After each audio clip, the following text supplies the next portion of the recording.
Where did this stuff come from? Is it being trucked in from other planets? It isn't, is it? In other words, how's it manifesting? How are you realizing what you're realizing? Well, it's a vibrational interpretation that is becoming this perception that you have. We know it's when you're born into reality, it's not the easiest thing to understand how it got there. But we want you to understand that things are changing because of your attention to them. So vibrations are turning to thoughts, and thoughts are turning to things. The emphasis that we want to place is upon your realization. So we want to talk about the manifesting process. What is the process of manifesting? Well, really, the very first manifestational evidence that you receive about your mix of thoughts, which is what you are creating, that's your mixing bowl, are the emotions that you feel. An emotion, what could be more manifested than something that you feel so powerfully? And when you think about it, just a little aside, everything that you or anyone wants or has ever wanted, you want because you believe you will feel better in the having of it. Whether it's a pile of money or a material object or an event or a circumstance or a relationship, everything that you want is because you think you will feel better. Well, when you think about it in the way we're presenting it to you here, one of the first things that manifests is the emotion that helps you to understand your vibrational content. The next thing that manifests is thought. Now, we want to be very vibrationally accurate. You have a thought and then you have an emotional response to it. So really the thought and the emotion are happening simultaneously. But we want you to notice first the emotion and then put the emphasis upon the thought that has caused the emotion. It'll be a really good way for you to perpetuate this momentum, because more momentum, then it easier it is for you to continue this thought. So when you are in that vibrational place where your vortex is in this high, pure vibration, and you are too, for whatever reason, maybe you meditated, maybe you had a massage, maybe you've been appreciating someone, maybe you just woke up and haven't done anything to pull yourself down yet. In other words, maybe you haven't done that thing you do that diminishes your vibrational frequency. So here you are, your vibrational frequency and that of your source and that of your vortex is all the same. And so now you begin to be the realizer of the sameness. So you just feel good. And the thoughts that begin to waft into your mind, the thoughts that you begin to perceive because you're in the vibrational vicinity, and so you can easily translate them, as Esther is doing right now with our vibration. As those thoughts are flowing into your mind, acknowledge that you are the translator of those thoughts. As you begin to deliberately acknowledge that you are tuned into who you are and what thoughts are coming, what you'll begin to notice is, Esther's been doing this a lot lately, and she's been telling anyone who will stand around and listen to her, I'm acting on my impulses a lot. I'm no longer writing it down as something to tend to later. She's doing her best that when an impulse comes, when she thinks of someone, that's the time to call them. When she thinks of something, that's the time to put it in the suitcase. When she thinks of something, she went to a house in another city with a car parked in her garage, and when she got there, she didn't have the keys to the car in the garage in the other city. And she thought, I thought about that over and over and over and over and over again. And instead of acting on it, that's the kind of thing we're talking about. So if you get so that you're tuned in more and more and more, and knowing that you are, and consciously acknowledging that you're translating the vibration of alignment into tangible, perceivable experiences of well-being, then the thought process that begins to flow. So what we're getting at is, this is the way. The cells of your body have been launching rockets of desire into the vortex too. Your cells have created a vibrational version of you. Oh, which you are not helping them live sometimes. But when you're tuned in, when you're feeling good, when you're using every excuse that you can to feel good, When you're feeling good and then you're following the impulse, you're acting on the impulse, it's our promise to you. You're going to give them what they want. You're going to give them what they want when they want it. You're going to find yourself as this vital, efficient, good feeling, tuned in, tapped in, turned on, extension of source energy. You are translations of source energy. And the way you feel and how it's turning out is the evidence of how well, what kind of communication you got going on, you see. Thank you so much. You never get in your car, set the radio dial on a station that you don't like, and then demand that they play the songs you want to hear. I've been listening to you all day, and all I'm getting Spanish stuff. Spanish. I'd like something in English, please, and something popular. You don't demand, you tune. You tune to the frequency that allows you the receiving of what you're looking for. Oh, and you live in the most diverse, magnificent, leading edge environment to create with precision and detail the specifics of everything that you want. This is co-creation at its best, and you knew it when you came. We are eager to talk with you about whatever is important to you. There is no order of business here. Nothing is off limits. What you will notice is a wonderful unfolding, because we had this gathering before we dragged your physical bodies here.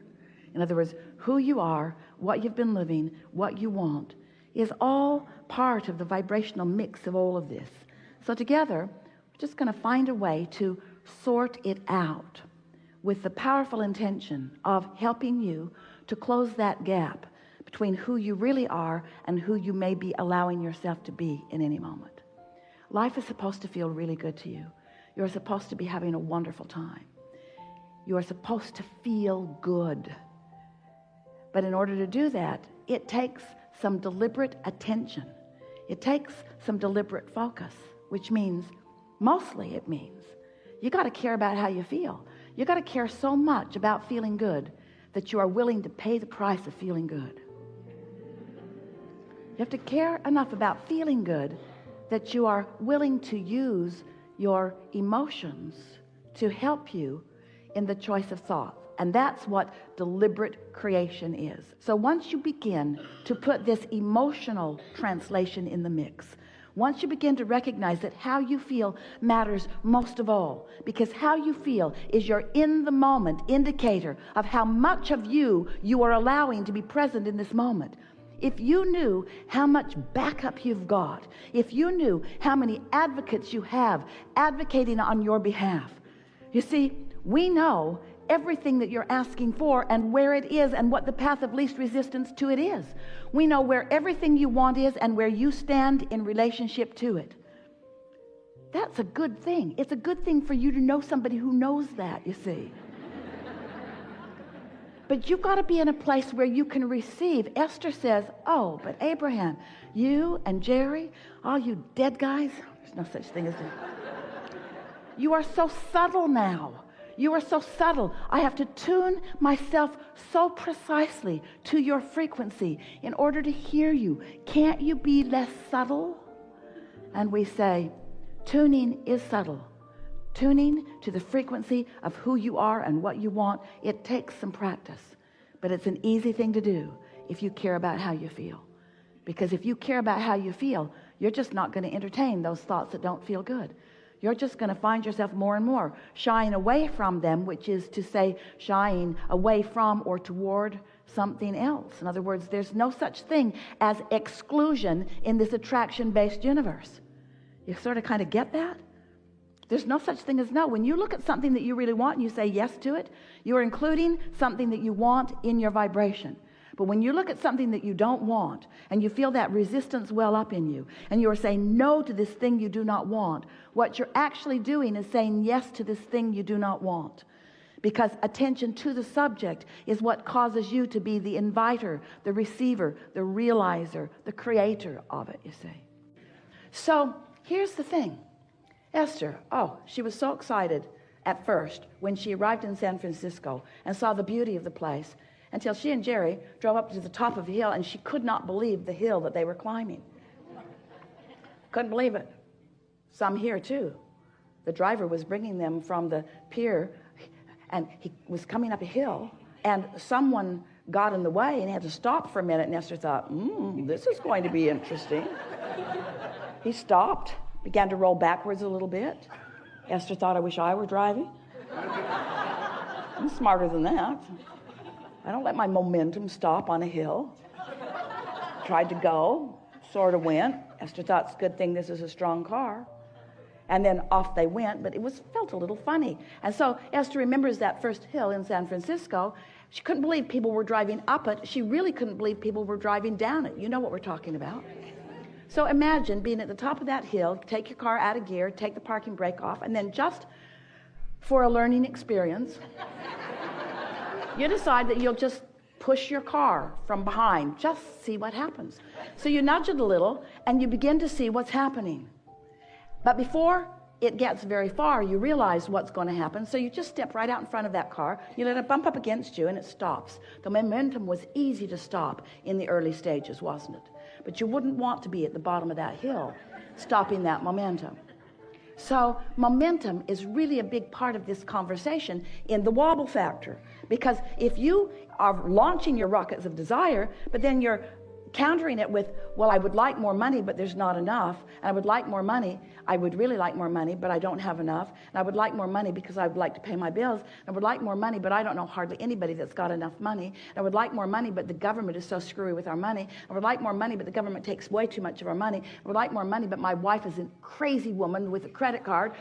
I like more money, but my husband doesn't earn enough money. I would like more money, but my employer won't give me enough money. In other words, you get all this momentum going until you've got quite a wobble going on out here in the conditions that you are examining.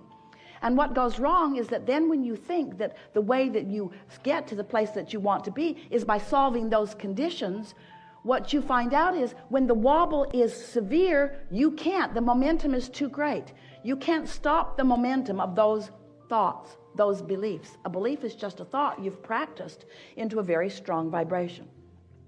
So the beliefs that you've practiced that match your true trajectory or your path of least resistance, those thoughts, those beliefs serve you and feel good when you focus upon them.